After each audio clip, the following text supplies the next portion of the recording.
Hello बच्चों, कैसे हैं आप लोग। आई होप आप लोग अच्छे होंगे, स्वस्थ होंगे और रेडी हो गए होंगे आज के हमारे ऑनलाइन लेक्चर को करने के लिए। तो सबसे पहले मैं आपका वेलकम करता हूं हमारे स्टूऑन के ऑनलाइन टीचिंग प्लेटफॉर्म पर, जहां पर हम लोग एक नया टॉपिक स्टार्ट कर चुके हैं जिसका नाम है halo alkane and hello arene. और इस टॉपिक में हमने अभी तक 3 लेक्चर कवर कर लिया है और 3 लेक्चर में भी हमने क्या क्या कवर किया है, बहुत ही बेसिक चीज़ें मैंने आपको बताया है। सबसे पहले लेक्चर में मैंने आपको बताया था general chemistry of the halo alkane and hello arene. दूसरे लेक्चर में मैंने आपको बताया था कि method of preparation of halo alkane and hello arene, जो कि एक इम्पॉर्टेंट कॉन्सेप्ट है और इसके आधार पर बहुत सारे सवाल पूछे जाते हैं, रिएक्शन आधारित सवाल पूछे जाते हैं। और तीसरा लेक्चर जो था वो था हमारा chemical reaction mechanism, halo alkane और हेलो एरीन का रिएक्शन मैकेनिज़्म क्या होता है। और उसमें हमने एक रिएक्शन मैकेनिज़्म को कवर किया है जिसको कि हम लोग बोलते हैं सब्स्टिट्यूशन रिएक्शन। और इसमें हमने SN1 और SN2 के बारे में हमने डिटेल में चर्चा कर लिया था, एग्जाम्पल के साथ और ट्रेंड्स के साथ भी हमने सब कुछ डिस्कशन कर लिया था। तो आज का जो हमारा लेक्चर होगा लेक्चर नंबर 4, और आज के लेक्चर में हम लोग कुछ और सिंपल टाइप के रिएक्शन मैकेनिज्म पर फोकस करेंगे जो कि हेलो एल्केन और हेलो एरीन देता है। सब्स्टिट्यूशन की बात हो चुकी है, अब हम लोग कुछ और रिएक्शन देखते हैं जो कि हेलो एल्केन और हेलो एरीन देता है। तो चलिए हम लोग अपने आज के लेक्चर को स्टार्ट करते हैं।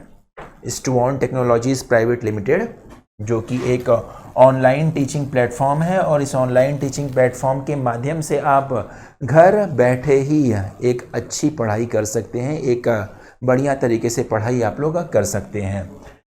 मेरे बारे में अगर मैं आपको बताऊं तो मेरा नाम इम्तियाज़ अहमद है और मैं IIT BHU से पास आउट हूं ईयर 2012, और मैंने बी फार्मा किया हुआ है। केमिस्ट्री फील्ड से मेरा सब कुछ लेना देना था। Pharmaceutical chemistry is a very large chemistry.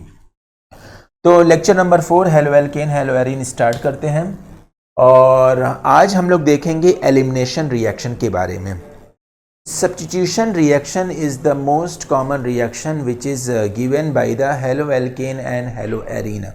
Halo alkane में तो अच्छा खासा हमें सब्स्टिट्यूशन रिएक्शन देखने को मिलता है, पर हेलो एरीन में भी हम लोग सब्स्टिट्यूशन रिएक्शन करा सकते हैं, बशर्ते कंडीशन हमें सेटिस्फाई करना पड़ेगा। क्योंकि हेलो एरीन में हेलोजन और कार्बन के बीच में रेजोनेटिंग स्ट्रक्चर बन जाता है। हेलो एरीन में ढेर सारे रेजोनेटिंग स्ट्रक्चर बनता है जिसकी वजह से कार्बन और हेलोजन के बीच में पार्शियल डबल बॉन्ड करेक्टर बनता है, और उस पार्शियल डबल बॉन्ड करेक्टर की वजह से इस सब्स्टिट्यूशन रिएक्शन को कराना थोड़ा सा डिफ़िकल्ट हो जाता है। तो मैंने आपको बताया था कि आप एलिवेटेड कंडीशन पे जाएंगे, अगर आप ड्रास्टिक कंडीशन में जाएंगे तो हेलो एरीन भी आपका सब्स्टिट्यूशन रिएक्शन देता है। तो बहरहाल हमने सब्स्टिट्यूशन रिएक्शन के बारे में आपको बहुत सारा नॉलेज दे दिया है। अगर आपसे मिस हो चुका है तो आप हमारा पिछला लेक्चर देखना बिल्कुल भी ना भूलें, ठीक है, या फिर इस लेक्चर को ख़त्म होने के बाद आप पिछला लेक्चर आप रिवाइज कर सकते हैं। और एलिमिनेशन रिएक्शन की बात किया जाए तो हेलो एल्केन में, खासकर हेलो एल्केन की हम लोग बात करें, हेलो एरीन की हम लोग बात नहीं करेंगे, तो हेलो एल्केन में खासकर हमें एलिमिनेशन रिएक्शन भी देखने को मिलता है। एलिमिनेशन रिएक्शन किस तरह का रिएक्शन है? एक बहुत ही सिंपल टाइप का रिएक्शन है जिसमें कि एटम्स या मॉलिक्यूल्स का, या फिर हम बोल सकते हैं ग्रुप्स का एलिमिनेशन होता है। और जब भी किसी एटम या मॉलिक्यूल का एलिमिनेशन होता है from the molecule, then there will be a pi bond formation. तो यहाँ पे पाई बॉन्ड का हमें फॉर्मेशन करना है from the removal of atoms and molecules from halo alkane. तो कुछ बेसिक बातें हम लोग कर लेते हैं, जैसे कि apart from nucleophilic substitution reaction, nucleophilic substitution reaction को छोड़ दिया जाए तो उसके अलावा हमारा जो हेलो एल्केन है या फिर एल्किल हैलाइड जो है,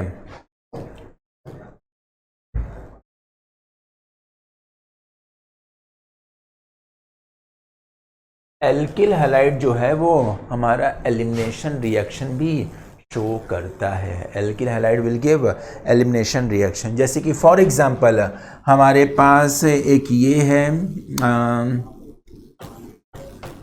CH3CH2 और यहाँ पे हमने कोई हैलोजन लगा दिया। एक सिंपल सा हमने हेलो एल्केन लिया है, एक सिंपल सा हमने एल्किल हैलाइड लिया है। और इस एल्किल हैलाइड में जब हम लोग एलिमिनेशन कराएंगे, क्या कराएंगे बेटा? एलिमिनेशन कराएंगे। तो एलिमिनेशन कराने के बाद हमें यहाँ पर पाई बॉन्ड का फॉर्मेशन होगा और पाई बॉन्ड के फॉर्मेशन के साथ हमें यहाँ पर मिलेगा HX, हाइड्रोजन हैलाइड हमें देखने को मिलेगा। तो HX का फॉर्मेशन होगा और पाई बॉन्ड का फॉर्मेशन होगा। HX की जगह अगर हम लोग इसको H प्लस और X माइनस लिखें तो वो और भी बेटर होगा। क्यों? वो हम लोग बाद में देखेंगे। ठीक है, तो that is the case of elimination reaction. असल में अगर आप यहाँ पे गौर से देखें एलिमिनेशन रिएक्शन में हो क्या रहा है, तो एलिमिनेशन रिएक्शन में एक हाइड्रोजन और एक हैलोजन का रिमूवल हो रहा है। क्या हो रहा है बच्चा? एक हाइड्रोजन और एक हैलोजन का रिमूवल हो रहा है। तो हाइड्रोजन और हैलोजन का रिमूवल हो रहा है, और जब हाइड्रोजन और हैलोजन का रिमूवल हो रहा है तो यहाँ पे सिग्मा बॉन्ड का ब्रेकिंग हो रहा है, यहाँ पे भी सिग्मा बॉन्ड का ब्रेकिंग हो रहा है। तो we can say that there is a loss of sigma bond, loss of sigma bond. कितना सिग्मा बॉन्ड टूटा? 2 सिग्मा बॉन्ड टूटा। 2 सिग्मा बॉन्ड टूटता है, और इस 2 सिग्मा बॉन्ड टूटने के बाद हमें यहाँ पे क्या मिलता है बेटा? हमें यहाँ पर एक पाई बॉन्ड का फॉर्मेशन होता है। So we can say that there is a formation of pi bond. You can also write it, pi bond formation. There is a formation of pi bond. अब यहाँ पे अगर हम लोग थर्मोडायनेमिक्स की बात करते हैं कि थर्मोडायनेमिक्स के आधार पे ये रिएक्शन कैसा होगा, एक्सोथर्मिक होगा कि एंडोथर्मिक होगा, बहुत ही सिंपल लॉजिक हम लोग यहाँ पे अप्लाई करेंगे। बहुत ही सिंपल लॉजिक। कैसे? सिग्मा बॉन्ड टूट रहा है, 2 सिग्मा बॉन्ड टूट रहा है, बदले में एक पाई बॉन्ड का फॉर्मेशन हो रहा है। तो अगर हम लोग को याद है तो हमें पता है कि sigma bond is a stronger bond and pi bond is a weaker bond. तो हम लोग एक स्ट्रॉन्ग बॉन्ड को तोड़ रहे हैं, जिसके बदले में हम लोग पाई बॉन्ड का फॉर्मेशन कर रहे हैं, एक वीक बॉन्ड का फॉर्मेशन कर रहे हैं। और वो भी कितने स्ट्रॉन्ग बॉन्ड तोड़ रहे हैं? 2 स्ट्रॉन्ग बॉन्ड तोड़ रहे हैं। तो 2 मजबूत बॉन्ड के बदले में हमें एक कमजोर बॉन्ड बना रहे हैं। तो 2 मजबूत बॉन्ड को तोड़ना एंथैल्पी रिक्वायर करेगा, हीट एनर्जी रिक्वायर करेगा, और एक कमजोर बॉन्ड का बनना हीट एनर्जी रिलीज करेगा। तो ज़्यादा हीट एनर्जी की रिक्वायरमेंट होगी और कम हीट एनर्जी रिलीज होगा। So we can say that the net reaction will be the endothermic phenomena. किस तरह का फिनोमिना है? This will be a endothermic phenomena. This will be a endothermic phenomena. तो elimination reaction को कराने के लिए, हेलो एल्केन से एलिमिनेशन कराने के लिए हमें हीट एनर्जी देना पड़ेगा। Without providing heat energy there will be a no elimination reaction. मेरे ख्याल से आपको बात समझ में आ गई होगी। बहुत ही सिंपल सा कॉन्सेप्ट है, बहुत ही बेसिक लेवल का कॉन्सेप्ट है, जो कि आप लोग को पता है और मुझे पता है कि आप लोग इसको अच्छी तरीके से समझ लिए होंगे। So you can write this equation and the concept. इसको अच्छे से नोट कर लीजिएगा बच्चा।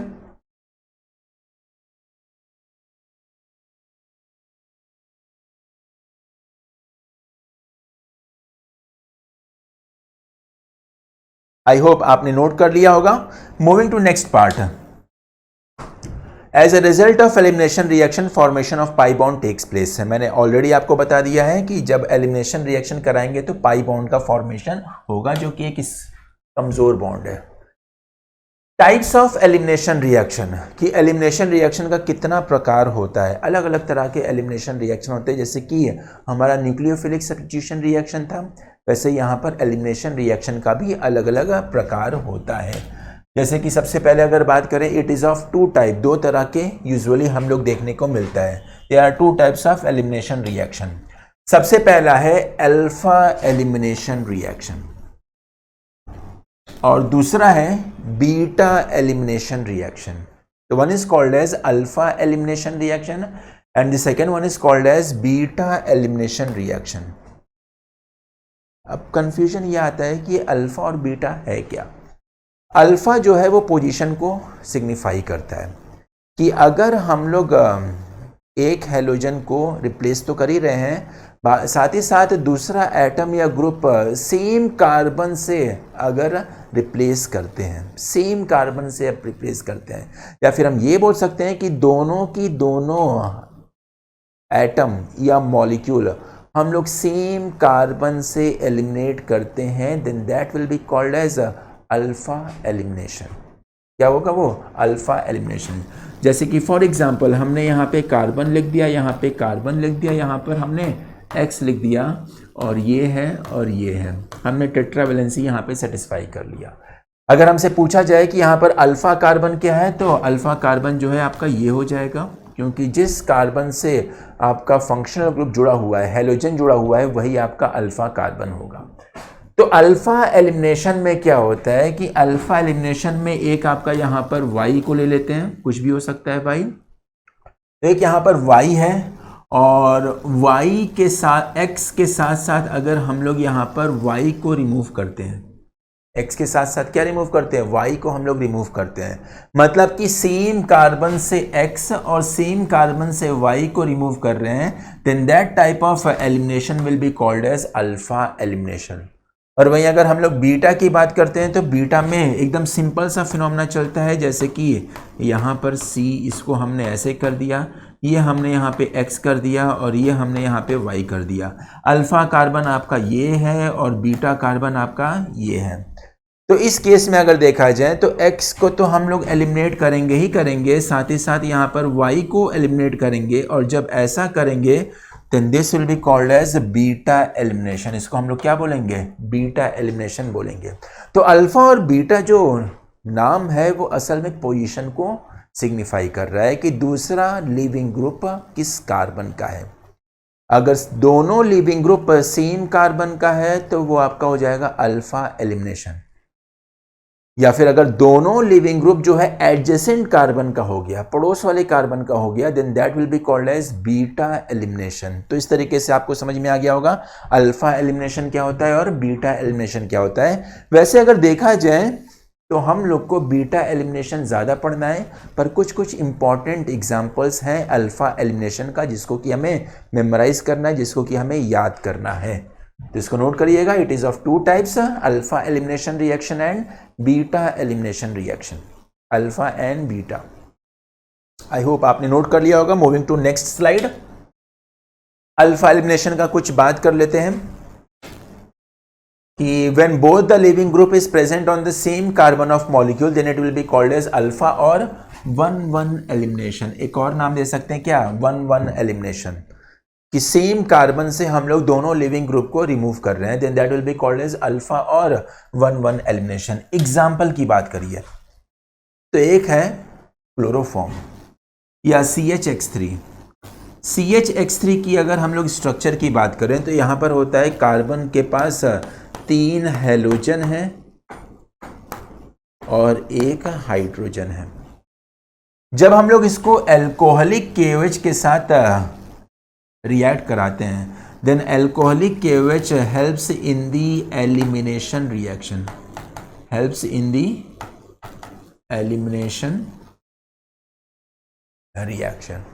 और जब यहाँ पर एलिमिनेशन रिएक्शन होता है तो उस एलिमिनेशन रिएक्शन की वजह से, उस एलिमिनेशन रिएक्शन की वजह से हमें क्या मिलेगा? Die hello carbene. It will give die hello carbene. इसमें एक कॉमन सा नाम आता है, एक नाम आता है डाई क्लोरोकार्बीन, और बहुत बार इससे सवाल पूछा गया है डाई क्लोरोकार्बीन। तो डाई क्लोरोकार्बीन का नाम कहां पर आता है बेटा? रीमर टीमन रिएक्शन में।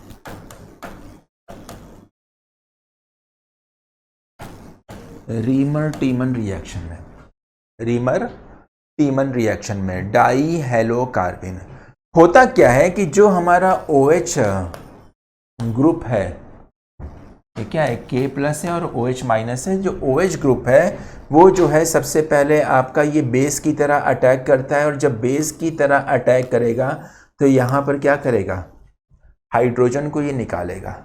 जब यहाँ पर हाइड्रोजन निकलता है तो ये वाला कार्बन और हाइड्रोजन का बॉन्ड टूटकर कार्बन के पास इलेक्ट्रॉन जाता है, और जब कार्बन के पास इलेक्ट्रॉन जाता है तो उसकी रिजल्ट की वजह से कार्बन और हेलोजन का बॉन्ड कमज़ोर होता है और फाइनली ये टूट जाता है। क्या हो जाता है? फाइनली ये टूट जाता है, जिसकी वजह से आपको क्या मिलेगा? डाई हेलो कार्बिन या फिर डाई क्लोरोकार्बिन का फॉर्मेशन होता है। And this is a very very good example of alpha elimination और 1,1 एलिमिनेशन। इसको नोट करिएगा। एल्कोहलिक KOH जो है एक बेस की तरह काम करता है। OH माइनस आयन जो है वो बेस की तरह काम करता है। सबसे पहले ये हाइड्रोजन को रिप्लेस करता है और उस हाइड्रोजन के रिप्लेसमेंट की वजह से साइमल्टेनियसली हेलोजन ग्रुप भी रिप्लेस हो जाता है, जिसकी वजह से कार्बन पर 2 इलेक्ट्रॉन बच जाता है और ये हो गया आपका die hello कार्बिन। And this die hello कार्बिन is a very good example of electrophile. ये आपका इलेक्ट्रोफाइल की तरह काम करेगा। किसकी तरह? इलेक्ट्रोफाइल, क्योंकि कार्बन का ऑक्टेट कंप्लीट ही नहीं है और कार्बन का ऑक्टेट कंप्लीट होने के लिए 2 इलेक्ट्रॉन की जरूरत है। तो ऑब्वियस सी बात है कि डाई हेलो कार्बिन जो है उस जगह जाके अटैक करना पसंद करेगा जहां पर इलेक्ट्रॉन की मौजूदगी है। तो ये किसकी तरह काम करेगा? इलेक्ट्रोफाइल की तरह काम करेगा। सवाल क्या पूछा जाता है? सवाल ये पूछा जाता है कि रीमर टीमन रिएक्शन में कौन सा इलेक्ट्रोफाइल काम करता है। बहुत बार पूछा गया है और बहुत ही रिपीटेडली पूछा जाता है कि रीमर टीमन रिएक्शन में कौन सा इलेक्ट्रोफाइल काम करता है। उसमें मल्टीपल ऑप्शंस रहते हैं, जिसमें कि एक नाम रहता है डाई क्लोरोकार्बिन या फिर CCl2 का स्ट्रक्चर दिया रहता है। तो आपको आंसर उसी पर टिक लगाना होगा। ओके, क्लियर है? इसमें एक और एग्जांपल है जो कि अल्फा एलिमिनेशन को शो करता है, that is case of di iodo alkane. और जब इसको जिंक के साथ हम लोग हीट करते हैं तो यहां पर हमें मिथाइलिन ग्रुप मिलता है। क्या मिलता है बेटा? मिथाइलिन ग्रुप का फॉर्मेशन होता है। ठीक है, नोट कर लीजिएगा इसको। CH2 ग्रुप का फॉर्मेशन होता है। तो that is the example of alpha elimination reaction. और अल्फा एलिमिनेशन रिएक्शन जैसे कि मैंने आपको ऑलरेडी बताया हूं कि ये जो है बहुत ज़्यादा जगह हमें देखने को नहीं मिलता है, पर कुछ इंपॉर्टेंट रिएक्शन में देखने को मिलता है, जैसे कि रीमर टीमन रिएक्शन। आई होप आपको बात समझ में आ गई होगी। तो अगली स्लाइड पर हम लोग मूव किया जाए। ओके, अगला है beta elimination, which is the most common elimination reaction shown by the halo alkane या एल्किल हैलाइड। बहुत ही कॉमन रिएक्शन है। इनफैक्ट हमें इसी पर ज़्यादा फोकस करना है, सवाल यहीं से ज़्यादा बनता है। A beta elimination reaction क्या होता है? Beta elimination reaction when leaving group is present on adjacent carbon atom of molecule। पड़ोस वाले कार्बन पर लीविंग ग्रुप है, दोनों लीविंग ग्रुप क्या है? एडजेसेंट कार्बन पर मौजूद है। Then the elimination reaction will be called as beta, or we can also called as a 1,2 elimination reaction। 1,2 elimination reaction। 1,2 elimination reaction का भी हम लोग नाम लिख सकते हैं। जैसे वो 1,1 था, ये क्या हो जाएगा? 1,2 हो जाएगा। वो अल्फा था, ये क्या हो जाएगा? बीटा हो जाएगा। बस फर्क क्या है? वहां पर सेम कार्बन से दोनों ग्रुप लीव करता है और यहाँ पर एडजेसेंट कार्बन से दोनों ग्रुप लीव करता है। एलिमिनेशन तो और भी हो सकता है, जैसे कि हमने 1,2 लिखा है, उसी तरीके से 1,3 भी हो सकता है, 1,4 भी हो सकता है। There could be any type of elimination, पर इंपॉर्टेंट है 1,2। बाकी सब बहुत ही कम केसेस में देखने को मिलता है। अच्छा, नोट कर लिए इसको, नोट कर लीजिए। Okay, so let's move on to our next slide. Mechanism की बात करते हैं कि यहां पर मैकेनिज्म क्या होता है बीटा एलिमिनेशन का। बहुत ही सिंपल सा होता है, जैसे कि हमारे पास यहां पर कार्बन कार्बन, हम 2 एडजेसेंट आइटम की ही बात करते हैं और यहां पे हमारा जो है X है और यहाँ पे मान लेते हैं कि बॉन्ड है और यहाँ पर H है। तो एक H मतलब कि डीहाइड्रोहेलोजिनेशन की हम लोग बात कर रहे हैं। किसकी? डीहाइड्रोहेलोजिनेशन की बात कर रहे हैं।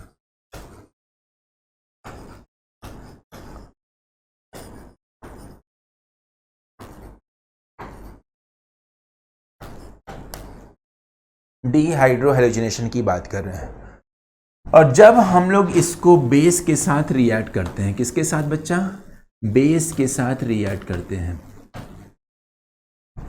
या फिर OH माइनस को हम हटा देते हैं। हम किसकी बात करते हैं? हम बेस की बात करते हैं। जब हम इसको बेस के साथ हम लोग यहाँ पर रिएक्ट करते हैं तो बेस जो है वो प्रोटॉन को एक्सेप्ट करेगा। बेस किसको एक्सेप्ट करेगा? प्रोटॉन को एक्सेप्ट करेगा।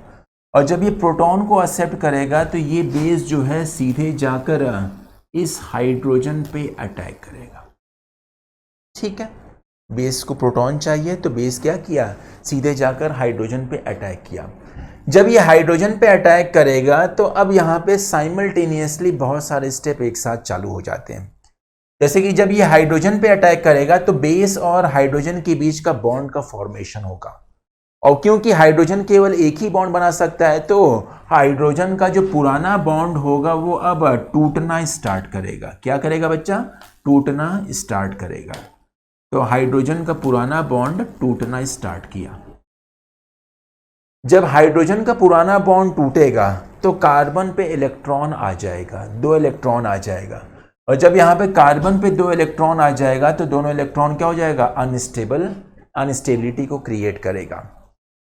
तो उस अनस्टेबिलिटी को खत्म करने के लिए कार्बन पे जो फालतू का इलेक्ट्रॉन आ गया है, जो फालतू में इलेक्ट्रॉन जो है बैठा हुआ है, उसको हटाने के लिए तुरंत यहाँ पर क्या होगा कि ये वाला जो इलेक्ट्रॉन है, दोनों इलेक्ट्रॉन जो है यहाँ पर पाई बॉन्ड का फॉर्मेशन स्टार्ट करेगा। जैसे ही यहाँ पे पाई बॉन्ड का फॉर्मेशन स्टार्ट करेगा तो इस कार्बन की दुर्दशा बहुत खराब हो जाएगी। क्यों इसकी दुर्दशा खराब हो जाएगी? क्योंकि जैसे ही ये पाई बॉन्ड का फॉर्मेशन होगा तो कार्बन का 5 बॉन्ड हो जाएगा और कार्बन कभी अपने सपने में भी 5 बॉन्ड बना नहीं सकता है। तो ऑब्वियस सी बात है कि कार्बन को अपना एक बॉन्ड अब तोड़ना पड़ेगा। तो कार्बन अपना वही बॉन्ड तोड़ना पसंद करेगा जो सबसे कमजोर होगा। और कौन सा बॉन्ड सबसे कमजोर होगा? हैलोजन वाला बॉन्ड सबसे कमजोर होगा, क्योंकि halogen are a good leaving group. तो ये बॉन्ड जो है सीधे हैलोजन के पास चला जाएगा। जब हैलोजन के पास जाएगा तो अब देखिए यहाँ पर चीजें क्या हो जाती हैं। यहाँ पे कार्बन हो गया, यहाँ पे बॉन्ड हो गया, यहाँ पे डबल बॉन्ड बन जाएगा, यहाँ पे कार्बन, यहाँ पे आपका खाली बॉन्ड, ये आपका X माइनस यहाँ पे निकला और यहाँ पर बेस जो है वो हाइड्रोजन के साथ जाके जुड़ गया। So we can say that there is a formation of pi bond at the expense of 2 sigma bond। 2 sigma bond टूटा, उसके बदले में पाई बॉन्ड का फॉर्मेशन हुआ। This is the simple mechanism of elimination reaction, beta elimination reaction. बहुत ही simple सा है, जो कि कॉमनली यही हम लोग यूज करते हैं। बहुत ही कॉमनली यही हम लोग यूज करते हैं। ठीक है, that is the case of elimination reaction. समझ में आ गई बच्चा बात? अब इसमें एक बात और ध्यान दीजिएगा कि जो एलिमिनेशन होता है वो किस तरीके से होता है। जैसे कि अब यहाँ पे जो है ज्योमेट्री भी बहुत मायने रखती है। एलिमिनेशन जो है किसी भी हाइड्रोजन या किसी भी हैलोजन को हम लोग निकाल नहीं सकते हैं। जैसे कि फॉर एग्जांपल हम यहाँ पे क्या कर लेते हैं, कार्बन है, यहाँ पर हाइड्रोजन, यहाँ पे हाइड्रोजन, यहाँ पे हाइड्रोजन और यहाँ पे कार्बन के साथ हाइड्रोजन और ये हमने यहाँ पे हैलोजन लगा दिया। हैलोजन में भी हमने क्लोरीन लगा दिया फॉर एग्जांपल। अब इसमें हमें एलिमिनेशन करना है। बहुत ही ध्यान से सुनिएगा, बहुत ही इंपॉर्टेंट बात बता रहा हूं जो कि एग्जामिनेशन में पूछा गया है। जैसे कि यहाँ पे हमें एलिमिनेशन करना है और एलिमिनेशन भी कौन सा करना है? बीटा वाला एलिमिनेशन करना है। बीटा एलिमिनेशन हमें करना है। तो एलिमिनेशन में तो बीटा एलिमिनेशन में तो हमें आइडिया पता ही है कि एडजेसेंट कार्बन से लीविंग ग्रुप को हमें निकालना पड़ेगा। तो एक लीविंग ग्रुप तो हमें यहाँ पे दिख गया, मतलब कि इस कार्बन से हमें इसी को हटाना है। इस कार्बन से हमें इसी को हटाना है। अब इस कार्बन की बात करते हैं तो इस कार्बन से कौन सा ग्रुप हटेगा? यहाँ पे अगर बात किया जाए तो तीनों की तीनों जो ग्रुप है वो सेम है, हाइड्रोजन है। तब सवाल उठता है कि तीनों हाइड्रोजन में से कौन सा हाइड्रोजन को निकालना सबसे अच्छी बात होगी, कौन सा हाइड्रोजन निकालना सबसे बढ़िया होगा और किसको हमें ज़्यादा फोकस करना है। तो अगर हम लोग बात करते हैं कि यहाँ पे कौन से हाइड्रोजन को निकालना सबसे बढ़िया होगा, तो हम इस बीटा एलिमिनेशन के मैकेनिज्म को समझते हैं। बीटा एलिमिनेशन जो होता है वो फॉलो करता है anti periplanar. Anti periplanar elimination. अब ये एंटी पेरिप्लेनर एलिमिनेशन क्या होता है? मतलब कि जो दोनों लिविंग ग्रुप है, दोनों लिविंग ग्रुप का ओरिएंटेशन एकदम अपोजिट होना चाहिए। कि अगर एक ईस्ट की तरफ है लिविंग ग्रुप तो दूसरा वेस्ट होना चाहिए, एक अगर साउथ की तरफ है तो दूसरा नॉर्थ होना चाहिए। तो दोनों लिविंग ग्रुप का ओरिएंटेशन एकदम अपोजिट होना चाहिए, एंटी होना चाहिए, and that's what is called as anti periplanar elimination. तो अगर इसमें देखा जाए तो ज्योमेट्री को ध्यान में रखिएगा, यहाँ पे जो कार्बन का हाइब्रिडाइजेशन है वो sp3 है। sp3 का मतलब टेट्राहेड्रल ज्योमेट्री, और टेट्राहेड्रल ज्योमेट्री जो होता है वो 3 डायमेंशनल ज्योमेट्री होता है। तो ज्योमेट्री का एकदम ध्यान से यूज करिएगा कि अगर एक लिविंग ग्रुप आपका यहां पर है तो इसका ठीक अपोजिट लिविंग ग्रुप कौन सा होगा? ये वाला होगा। ध्यान से समझिएगा कि अगर एक लिविंग ग्रुप ये है जो कि पक्का है, इसको तो निकलना ही निकलना है, तो दूसरा जो लिविंग ग्रुप है जहां पे 3 हाइड्रोजन में जो हमारा कंफ्यूजन था, तो उसमें देखेंगे कौन सा हाइड्रोजन इस क्लोरीन के एकदम अपोजिट ओरिएंटेड है, तो हमें पता चलता है कि ये वाला हाइड्रोजन जो है इस क्लोरीन से एकदम अपोजिट ओरिएंटेड है। तो इस वाले हाइड्रोजन का एलिमिनेशन होगा, ना कि इस वाले, ना कि इस वाले, because they both are not the anti periplanar. तो इस वजह से हम लोग बोलते हैं कि यहाँ पर क्या बन जाएगा, आपका यहाँ पर डबल बॉन्ड का फॉर्मेशन होगा। ज्योमेट्री को भी हमने देखा दिया, यहाँ पे बेस जो है H के साथ जुड़ जाएगा और यहाँ पर आपका Cl माइनस हो जाएगा। तो that is the case of, that is the mechanism of beta elimination reaction. Anti periplanar होता है, एंटी पेरिप्लेनर होता है, बहुत ही इंपॉर्टेंट, इसको नोट कर लीजिएगा अपनी कॉपी में एकदम अच्छी तरीके से।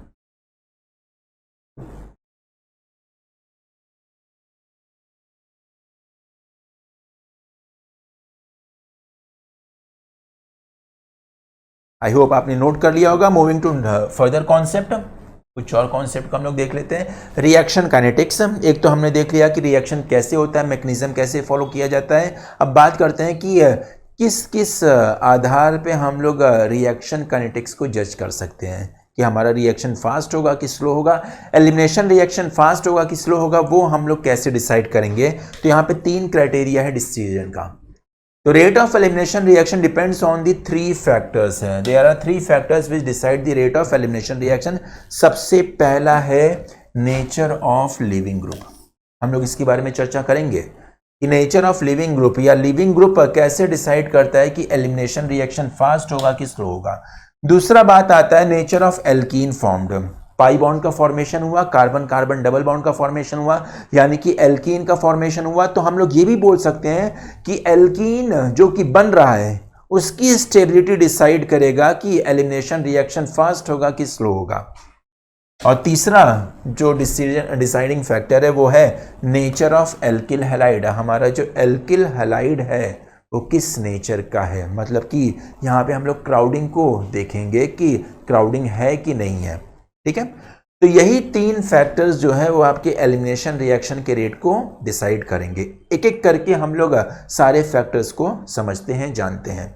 नोट करिएगा इसको, आई होप नोट कर लिया होगा। मूविंग टू फर्स्ट फैक्टर, पहला फैक्टर है nature of leaving group. Nature of leaving group, और इसमें एकदम सिंपल सा कॉन्सेप्ट अप्लाई होता है। लिविंग ग्रुप क्या है? हेलोजन है। लिविंग ग्रुप क्या है बच्चा? हेलोजन है।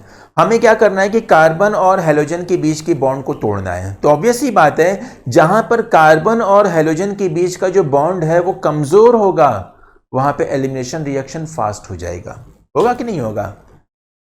Weaker the carbon halogen bond more easily will be the elimination reaction. जितना ज्यादा कमजोर होगा उतना ज्यादा जो होगा एलिमिनेशन रिएक्शन फास्ट होगा। So we can say that carbon और आयोडीन के बीच का एलिमिनेशन सबसे तेज होगा, followed by carbon bromine, followed by carbon chlorine, और सबसे खराब क्या हो जाएगा? कार्बन और फ्लोरीन। तो आयोडीन का एलिमिनेशन फास्ट होगा, रिएक्शन तेज हो जाएगा। ब्रोमीन का उससे स्लो होगा, क्लोरीन का उससे स्लो होगा, फ्लोरीन का सबसे स्लो होगा, क्योंकि कार्बन और फ्लोरीन के बीच का बॉन्ड मजबूत होता है। इस वजह से एलिमिनेशन रिएक्शन वहाँ पर स्लो हो जाएगा। एकदम बेसिक सी कॉन्सेप्ट मैं आपको बता रहा हूँ, और यही सब छोटे छोटे बेसिक कॉन्सेप्ट जो है आपको अप्लाई करना है इन द क्वेश्चंस। जो हमें क्वेश्चंस आएंगे उसी को अप्लाई करना है। Note it down please. Moving to next slide. Nature of alkene formed, कि जो एल्कीन बनेगा वो भी डिसाइड करेगा कि एलिमिनेशन रिएक्शन फास्ट होगा कि स्लो होगा। कॉन्सेप्ट क्या है? मोर substituted the alkene is more stable will be the product. जितना ज्यादा सब्स्टिट्यूशन होगा एल्कीन में उतना ही ज्यादा स्टेबल प्रोडक्ट होगा, and hence reaction will be faster. तो रिएक्शन भी क्या हो जाएगा? फास्ट। ये कौन से रूल को फोकस कर रहा है? This rule is called as Saytzeff rule. इसको हम लोग क्या बोल देते हैं? Saytzeff rule.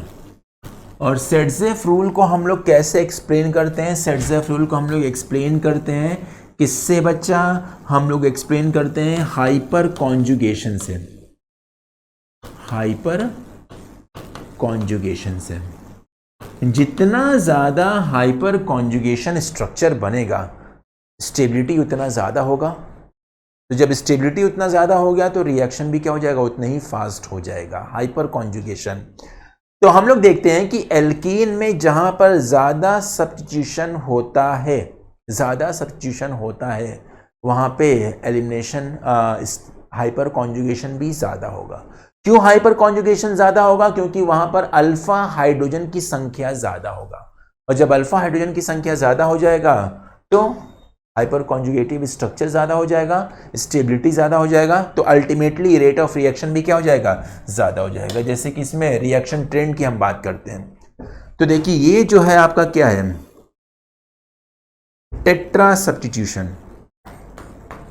This is tetra substitution.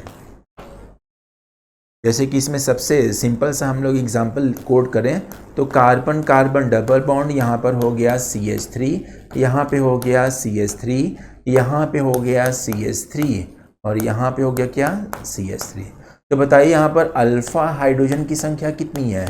यहाँ पे कुल अल्फा हाइड्रोजन की संख्या 12, सबसे ज़्यादा।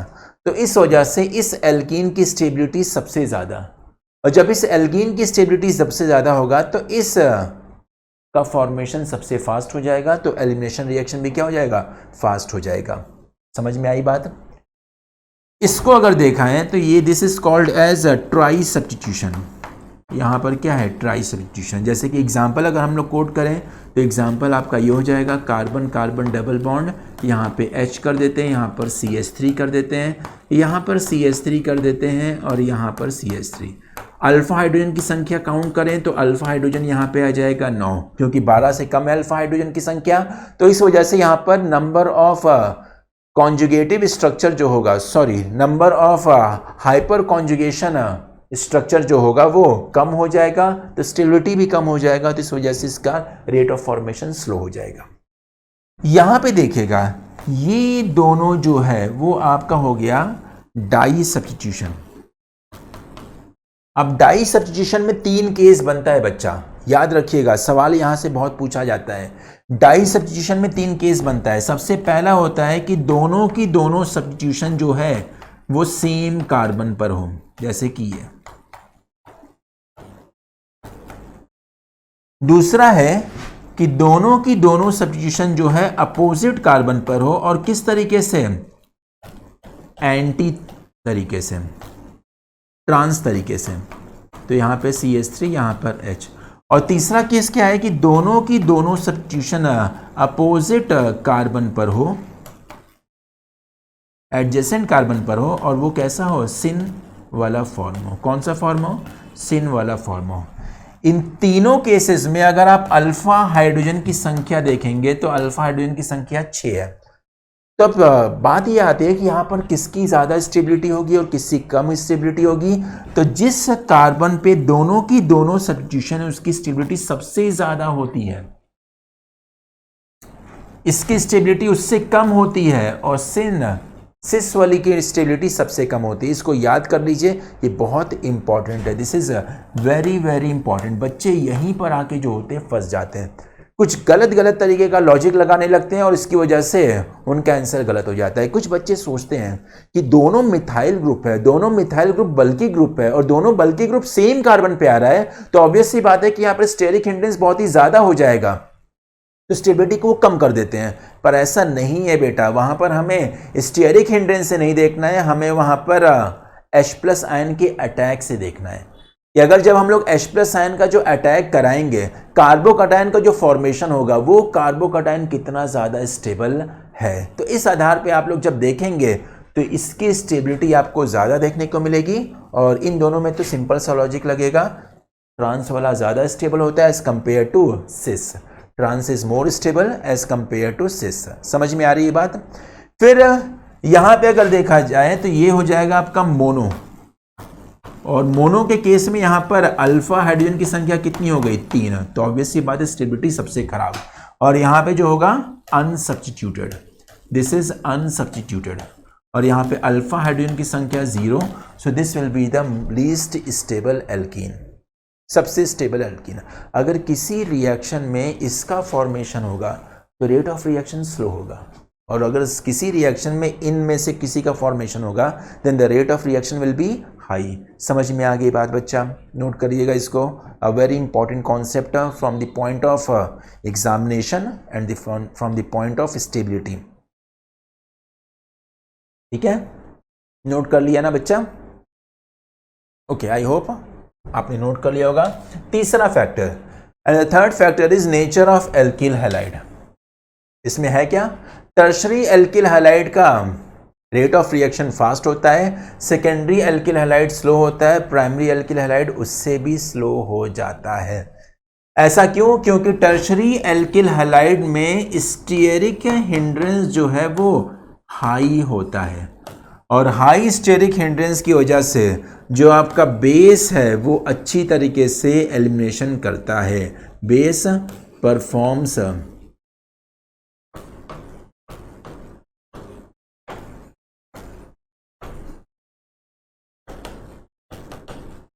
Good elimination. याद रखिएगा, जहां पर जैसे कि एक मैंने आपको एक कॉन्सेप्ट बताया था, स्टार्टिंग में बताया था, आपको याद होगा कि न्यूक्लियोफाइल और बेस में ज़्यादा फर्क नहीं होता है।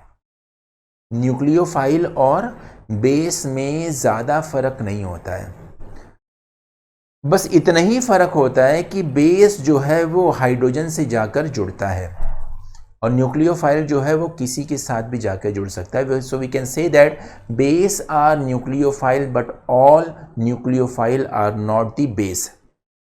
तो बेस जो है केवल हाइड्रोजन के साथ जुड़ता है। अब ये है कि न्यूक्लियोफाइल कब बेस की तरह काम करेगा। तो मैंने एक आपको बता दिया कि जब वो हाइड्रोजन के साथ जुड़ेगा तब वो बेस की तरह काम करेगा। अब सवाल ये है कि न्यूक्लियोफाइल कब बेस की तरह काम करेगा, किस सिचुएशन में बेस की तरह काम करेगा? जब न्यूक्लियोफाइल को कार्बन पर अटैक करने का मौका ना दिया जाए। तो ऑब्वियस ही बात है कि उसमें क्या होगा, न्यूक्लियोफाइल जो है मजबूरीवश हाइड्रोजन के साथ जाकर जुड़ेगा। किसके साथ जाकर जुड़ेगा? हाइड्रोजन के साथ जाकर जुड़ेगा, और जब हाइड्रोजन के साथ जाकर जुड़ेगा तो वहां पर एलिमिनेशन रिएक्शन को फेवर करेगा, ना कि सब्स्टिट्यूशन। क्योंकि सब्स्टिट्यूशन रिएक्शन में, न्यूक्लियोफिलिक सब्स्टिट्यूशन रिएक्शन में हम लोग बेस का इस्तेमाल करते हैं। मोटी मोटा हम लोग क्या बोल सकते हैं, बेस का इस्तेमाल करते हैं, वैसे वो बेस नहीं होता है। तो न्यूक्लियोफिलिक सब्स्टिट्यूशन में न्यूक्लियोफाइल को क्या करना होता है, कार्बन पे अटैक करना होता है। जब वो कार्बन पे अटैक करता है तब जाकर सब्स्टिट्यूशन होता है। पर मान लीजिए कि अगर कोई कार्बन जो है, जैसे कि हम OH- की बात करते हैं, OH- न्यूक्लियोफाइल की तरह भी काम कर सकता है और OH- जो है वो बेस की तरह भी काम कर सकता है, दोनों की तरह काम कर सकता है। कब OH- न्यूक्लियोफाइल की तरह काम करेगा, कब बेस की तरह काम करेगा, इसको ध्यान से सुनिएगा। मान लीजिए हमारा कोई मॉलिक्यूल है और उस मॉलिक्यूल में बल्कि ग्रुप हमने कम लगाया है, स्टेरिक हिंड्रेंस वहां पर क्या बेटा, कम है। तो उस केस में क्या होता है कि OH- जो है वो कार्बन पे अटैक करने के लिए आसान पड़ जाता है। इस कार्बन पे स्टेरिक हिंड्रेंस कम है तो OH- सीधे कार्बन पे जाके अटैक करेगा। और जब कार्बन पे जाके अटैक करेगा तो वहां पे सब्स्टिट्यूशन रिएक्शन को फॉलो करा देगा। पर मान लीजिए कि अगर हमने कार्बन के आसपास ढेर सारे बल्की ग्रुप लगा दिया, methyl group methyl group methyl group, ढेर सारा बल्की ग्रुप लगा दिया। अब ये जो बल्की ग्रुप है कार्बन पर, तो ये बल्की ग्रुप क्या करेगा, OH माइनस को कार्बन पर अटैक करने से रोकेगा। और जब OH माइनस को कार्बन पे अटैक करने से रोकेगा तो OH माइनस को तो अपना काम करना है, वो तो आएगा, बोलेगा कि मैं तो रिएक्शन करा के जाऊंगा। अगर मैं कार्बन पे अटैक नहीं कर सकता हूं तो मैं किसी और पे अटैक करूंगा। और किस पे अटैक करेगा, मिथाइल ग्रुप के हाइड्रोजन पे जाके अटैक करेगा। और जब मिथाइल ग्रुप के हाइड्रोजन पे जाके अटैक करेगा तो उस केस में वो एलिमिनेशन रिएक्शन करा देगा। तो जहां पर स्टीयरिक हिंड्रेंस ज्यादा होगा वहां पर एलिमिनेशन रिएक्शन फास्ट होगा, जहां पे स्टीयरिक हिंड्रेंस कम हो जाएगा वहां पे एलिमिनेशन रिएक्शन स्लो हो जाएगा। इनफैक्ट वहां पर आपको सब्स्टिट्यूशन रिएक्शन भी देखने को मिलेगा। नोट कर लीजिएगा इस कॉमन से बात को। आई होप नोट कर लिया होगा। मूविंग टू नेक्स्ट, कुछ और बातों पर हम लोग फोकस कर लेते हैं। रिएक्शन विथ मेटल की एलिमिनेशन रिएक्शन हमने देख लिया है। कुछ और कॉन्सेप्ट जो बचे हुए हैं वो हम लोग अगले लेक्चर में करेंगे, जो कि बेसिक कॉन्सेप्ट है उस पर मैं आपको हाईलाइट कर दूंगा। तो एलिमिनेशन रिएक्शन के बाद आता है कि एल्किल हैलाइड जो है वो मेटल के साथ भी रिएक्ट करता है। तो 3 रिएक्शन एल्किल हैलाइड देता है, सब्स्टिट्यूशन रिएक्शन, एलिमिनेशन रिएक्शन जो कि हमने अभी तक देख लिया है, और तीसरा क्या है, मेटल के साथ रिएक्शन। और एल्किल हैलाइड का मेटल के साथ रिएक्शन हम लोग कभी भी नहीं छोड़ सकते हैं, क्योंकि बहुत ही इंपॉर्टेंट रिएक्शंस और बहुत ही इंपॉर्टेंट रीजेंट का फॉर्मेशन होता है। सो alkyl halide also reacts with metal to form some important compound and some important reaction. Note करते चलिए बच्चा।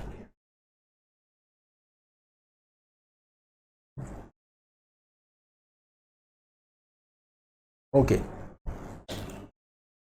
जैसे कि एग्जांपल के साथ हम लोग इसको स्टडी करते हैं। सबसे पहला है ये एल्किल हैलाइड है, 2 hydrogen in the presence of निकल और पैलेडियम। ध्यान देने वाली बात है कि ये हाइड्रोजन मॉलिक्यूल नहीं है, this is called as nascent hydrogen. तो ये जो रिएक्शन है वो नेसेंट हाइड्रोजन के प्रेजेंस में होता है, कि जब हम लोग एल्किल हैलाइड को नेसेंट हाइड्रोजन के साथ रिएक्ट कराएंगे इन द प्रेजेंस ऑफ कैटलिस्ट निकल और पैलेडियम, तो यहाँ पर जो होता है आपका सब्स्टिट्यूशन रिएक्शन हो जाएगा। क्या हो जाएगा बच्चा, सब्स्टिट्यूशन रिएक्शन। और अल्टीमेटली यहाँ पर क्या फॉर्मेशन होगा, C2H6 प्लस HBr, तो इसका फॉर्मेशन हो जाएगा। मतलब कि एल्केन बनाने का एक बहुत ही बढ़िया तरीका है।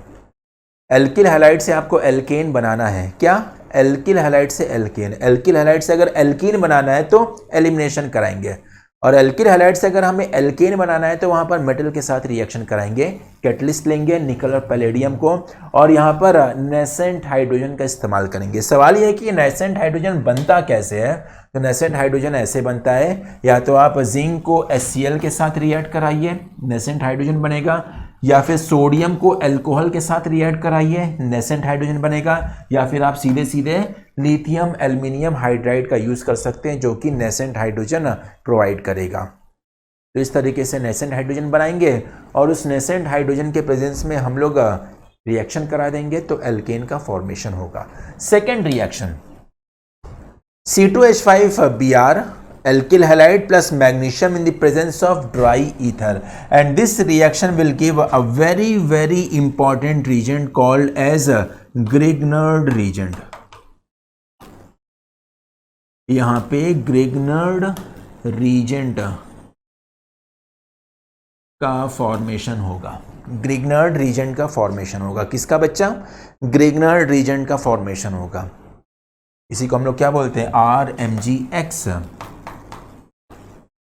and this Grignard reagent is also called as organometallic compound, इसको हम लोग organometallic compound के नाम से भी जानते हैं। क्यों organometallic compound के नाम से जानते हैं, क्योंकि यहाँ पर कार्बन और मेटल का बॉन्ड हमें देखने को मिलता है, and the carbon metal bond gives a special type of compound called as organometallic compound, Grignard reagent prepared by the Victor Grignard। और इसके लिए, इस reagent के लिए विक्टर ग्रिग्नार्ड को नोबेल प्राइज से नवाजा गया था क्योंकि ये जो ग्रिग्नर्ड रीजेंट है, इस ग्रिग्नर्ड रीजेंट का इस्तेमाल करके हम केमिस्ट्री में almost any type of compound का फॉर्मेशन कर सकते हैं। इतना वर्सेटाइल रीजेंट है कि ये लगभग सभी तरह के कंपाउंड का फॉर्मेशन करा सकता है, ग्रिग्नर्ड रीजेंट। नोट कर लीजिएगा, नोट कर लिया। मूविंग टू नेक्स्ट, कुछ और एग्जाम्पल पर हम लोग फोकस कर लेते हैं। आप लोग बताते चलिए, बहुत ही कॉमन सा है, जैसे कि ये है, सोडियम के साथ रिएक्शन कराएं एल्किल हैलाइड को in the presence of dry ether. This reaction is called as Wurtz reaction. इसको हम लोग क्या बोलते हैं? वुड्स रिएक्शन का नाम लेते हैं। और वुड्स रिएक्शन किस मैकेनिज्म को फॉलो करता है? ये मैकेनिज्म जो फॉलो करता है that is called as free radical mechanism. ये फ्री रेडिकल मैकेनिज्म को फॉलो करता है। और वुड्स रिएक्शन में क्या होता है कि दोनों एल्किल ग्रुप, मतलब कि ये तो हमने एल्किल हैलाइड लिया है, तो एल्किल हैलाइड का दो एल्किल ग्रुप जो है आपस में जुड़ जाता है। जैसे कि यहाँ पे क्या बनेगा? CH3 CH CH3 CH CH3 और यहाँ पर क्या हो जाएगा? CH3। तो एल्केन बनाने के लिए वुड्स रिएक्शन का हम लोग इस्तेमाल करते हैं और अच्छी तरीके से यहाँ पर एल्केन का फॉर्मेशन होता है। But there is a limitation in Wurtz reaction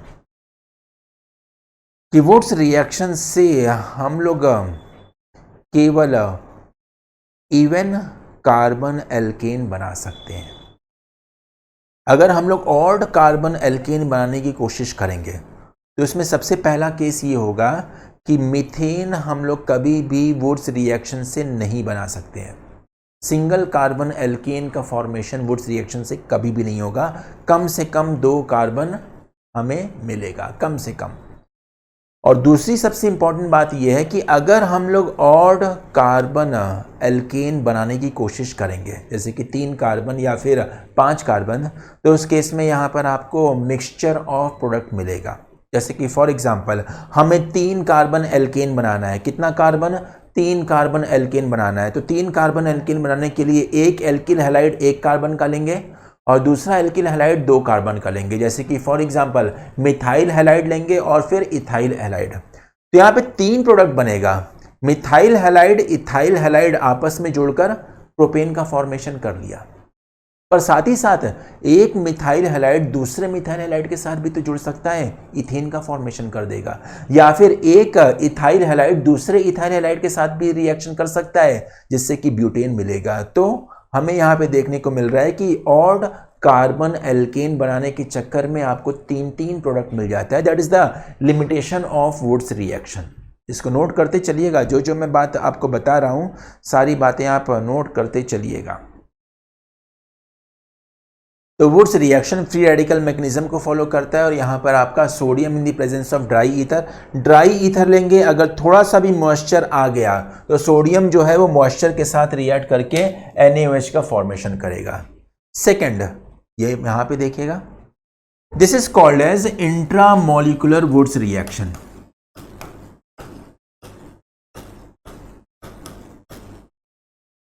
intramolecular Wurtz reaction, एक ही मॉलिक्यूल के अंदर क्या हो जाए? वुड्स रिएक्शन हो जाए, ब्रोमीन का और ब्रोमीन का रिमूवल हो जाए। और जब यहाँ पे ब्रोमीन का रिमूवल होगा तो यहाँ पर बाईसाइक्लो कंपाउंड का फॉर्मेशन हो जाएगा। But will get a bicyclo compound, you will get bicyclo compound का फॉर्मेशन हो जाएगा। ओके, तो वुड्स रिएक्शन बहुत तरह का होता है। पहला होता है सिंपल वुड्स रिएक्शन, जो कि ऊपर मैंने आपको दिखाया है। दूसरा होता है क्रॉस वुड्स रिएक्शन, जिसमें कि आपको मिक्सचर ऑफ प्रोडक्ट मिल जाता है। तीसरा होता है इंट्रामोलिकुलर वुड्स रिएक्शन, जो कि मैंने आपको नीचे दिखा दिया। Tertiary alkyl halide do not give Wurtz reaction, ये आपका होमवर्क रहेगा। इसके बारे में सोचिएगा, समझिएगा कि क्यों टर्शरी एल्किल हैलाइड, ये सेकेंडरी एल्किल हैलाइड था तो एल्केन का फॉर्मेशन करा दिया। अगर टर्शरी एल्किल हैलाइड का यूज हम लोग करते हैं, इसका टर्शरी एल्किल हैलाइड का अगर हम लोग यूज़ करेंगे तो वहाँ पर वुड्स रिएक्शन नहीं होगा, कुछ और रिएक्शन हो जाएगा। इसको थोड़ा सा ध्यानपूर्वक समझिएगा कि ऐसा क्यों होता है, क्यों tertiary alkyl halide Wurtz reaction नहीं देता है, केवल प्राइमरी और सेकेंडरी एल्किल हैलाइड ही वुड्स रिएक्शन शो करता है। आई होप आप लोग करेंगे, इसको अच्छे से करिएगा, इसको समझिएगा, बहुत ही अच्छी बात मैं आपको बता रहा हूँ। 5, 6, 7, 8 कुछ और रिएक्शन है, जैसे कि ऊपर देखेगा। एल्किल एरिल हैलाइड है in the presence of sodium and dry ether, इसको हम लोग बोलते हैं Fittig reaction. This is called as Fittig reaction. ठीक वुड्स रिएक्शन की तरह ही होता है, बस फर्क क्या होता है कि वुड्स रिएक्शन में एल्किल हैलाइड लेते हैं, फिटिक रिएक्शन में हम लोग एरिल हैलाइड लेते हैं। क्या लेते हैं? एरिल हैलाइड लेते हैं। और जब यहां पर एरिल हैलाइड लेंगे तो इस केस में हमें क्या मिल जाएगा? बाईफिनाइल ग्रुप मिल जाएगा। क्या मिल जाएगा बच्चा? बाईफिनाइल ग्रुप मिल जाएगा, एरिल हैलाइड। तो this is called as Fittig reaction. This aryl halide है और एल्किल हैलाइड है, this is called as Wurtz Fittig reaction.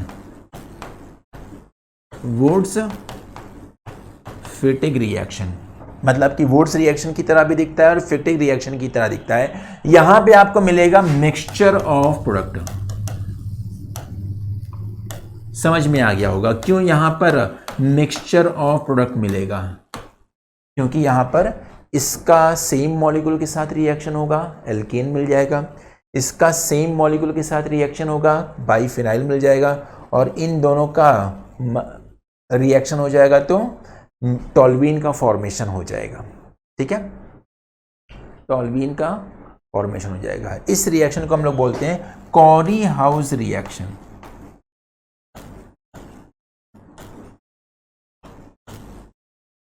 Carry house reaction and this reaction is for the synthesis of alkene. ये alkene के synthesis के लिए हम लोग इस्तेमाल में लाते हैं। मेन रीजेंट यहां पर ये रहता है lithium dialkyl cuprate. This is the main reagent. Lithium लिख लीजिए, डाई एल्किल क्यूपरेट। जहां पे भी लिथियम डाई एल्किल क्यूपरेट का यूज हो गया और एल्किल हैलाइड आ गया, समझ जाइए वहां पर एल्केन का फॉर्मेशन होगा। यहां पे प्रोडक्ट बन जाएगा ये एल्किल हैलाइड से हेलोजन रिप्लेस होगा फिनाइल ग्रुप से, प्लस हेलोजन जो है वो लिथियम के साथ रिएक्ट करके LiCl बनाएगा, और प्लस यहां पे आपको LiCl होगा, CuCl होगा, क्यूप्रस क्लोराइड होगा, CuCl का फॉर्मेशन होगा।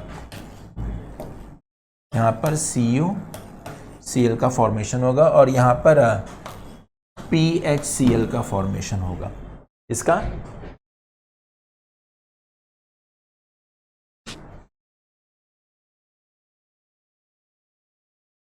कुछ गलत हो रहा है, जस्ट वेट अ मिनट, यहां पे ये कुछ गड़बड़ है।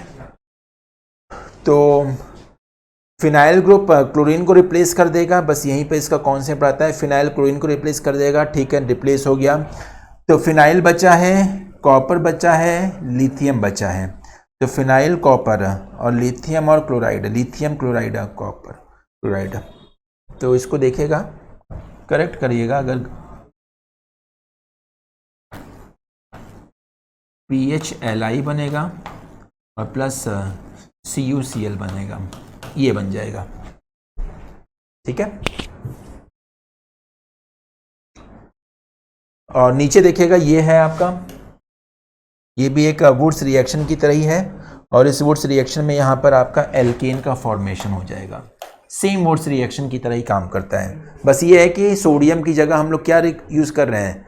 जिंक का यूज़ हम लोग कर रहे हैं, इसका जिंक का यूज़ हम लोग कर रहे हैं। So this is the reaction in which we can see that there is a reaction of alkyl halide या फिर aryl halide with the metal, और जब यहाँ पर रिएक्शन होता है तो इस तरह का प्रोडक्ट का फॉर्मेशन होता है।